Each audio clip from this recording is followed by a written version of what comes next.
Good day, everybody, and welcome to another edition of the Military and Foreign Affairs Network. I am your host, the voice of reason. I titled today's video, The Collapse of the Russian Federation.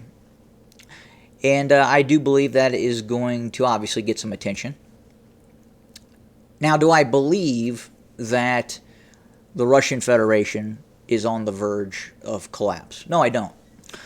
Now, you will hear in the mainstream media in this country, you'll hear content providers, both in Ukraine and other areas, talk about the possible collapse of the Russian Federation. Now, what concerns me more is not ultimately the collapse of the Russian Federation, but the creation of this triple or quadruple alliance between Russia, China, Iran, and other nation states.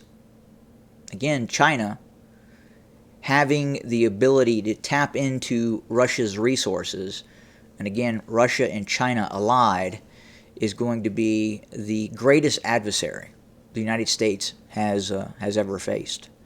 Now, in regards to the collapse of Russia, in all probability, the United States is going to start the process of its collapse before Russia.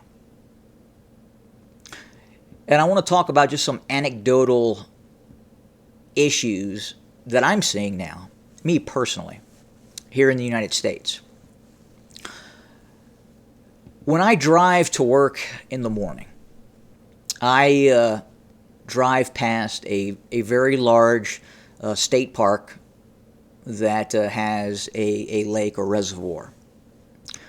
And it's on my left side as I head northbound towards where I work. And along the fence that separates the road from the state park are homeless encampments. Homeless people, most of which are drug addicts, brought upon by recent legislation legalizing certain narcotics here in the state that I live in. It has not done anything to help society, the legalization of drugs. It has harmed it. The cost versus benefit, I don't think, was properly weighed. And when you leave it to a neoliberal society to make good decisions, you are not going to have good decisions. The road on which I travel, next to the homeless camps, will damage your car. There are so many potholes that you risk damaging your car simply driving from my home to my place of work every day. If we go back 20 years ago, when neoliberals were not in control of the state that I live in, you did not see this. There were no homeless camps. There were no roads so damaged, so much infrastructure that has degraded and not been properly maintained that will damage your cars. None of this existed before. We had nice roads. There were no homeless camps. Now they are. And they're everywhere. The divide here in the United States is scary. The divide between left and right here in the United States is something that I never thought I would see. At the same time, I never thought I would also see the left, a traditional moderate Democrat party, taking positions such as it has with transgenderism, drugs, and other issues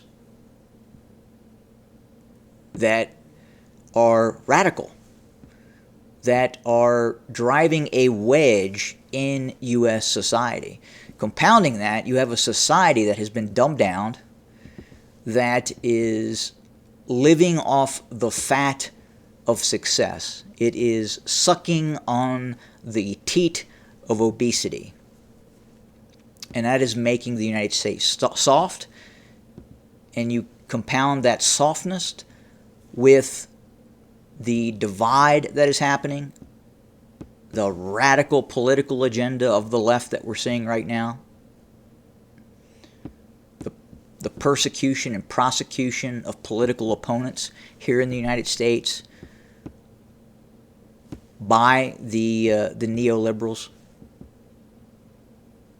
I don't even want to call them neoliberals. I just believe they're statists that really want a unitary one-party state.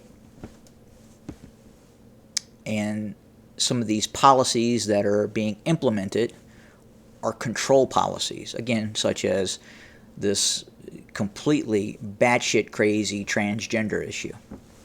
Just nuts. Now, on the flip side of the coin, look at Russia. Most Russians support the Russian president.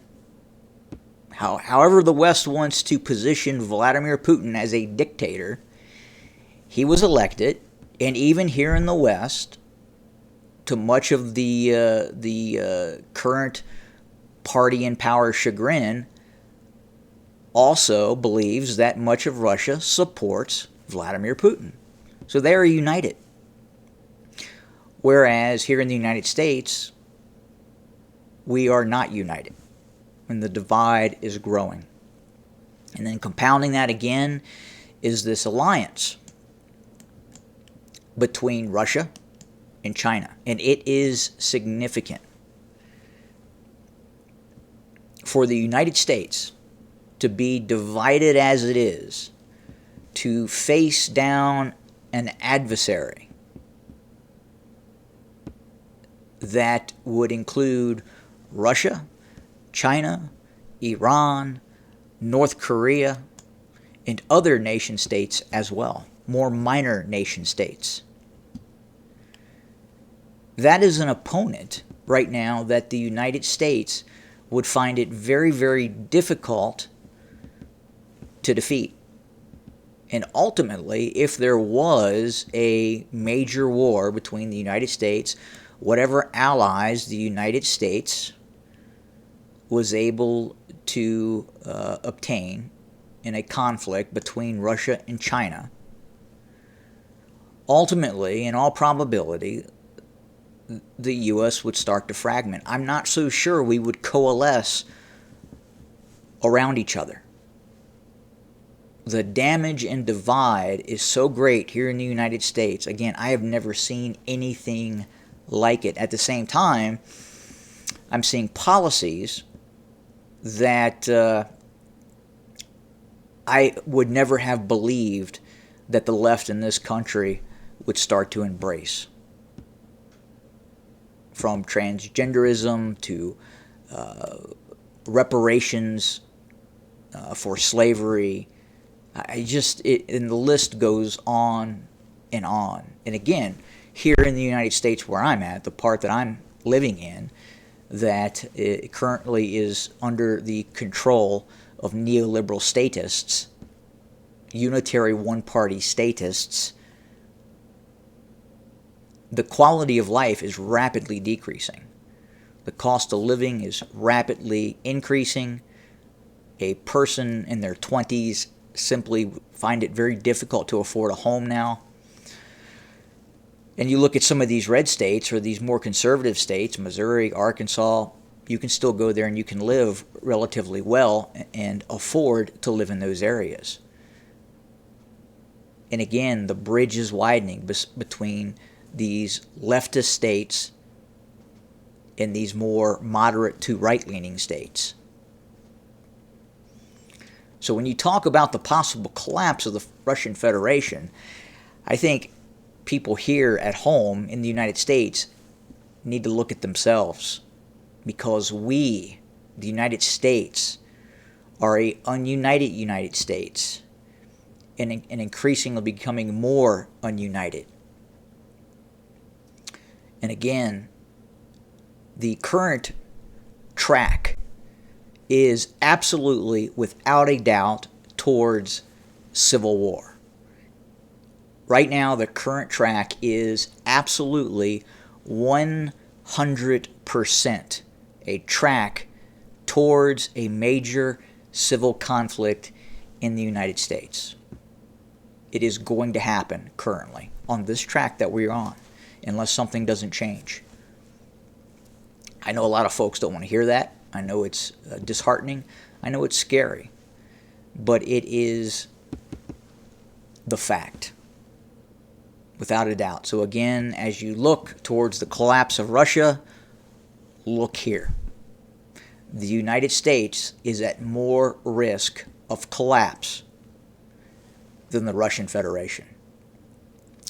On to military conversations in terms of new pieces of information coming out of the conflict.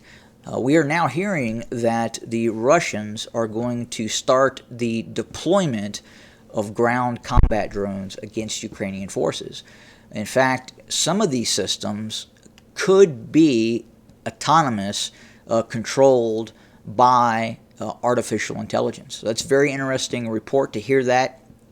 We know that the Russians are manufacturing and have been testing ground-based drone systems. Again, these are like tank-like systems, all-terrain vehicle-like systems, either on wheels or tracked vehicles that have been equipped with a number of sensor devices and anti-tank guided weapon systems, rockets, machine guns, autocannons.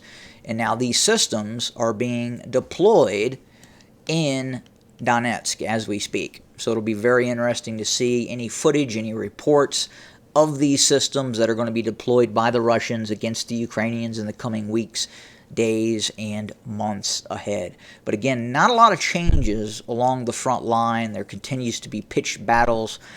The envelopment of Bakhmut continues.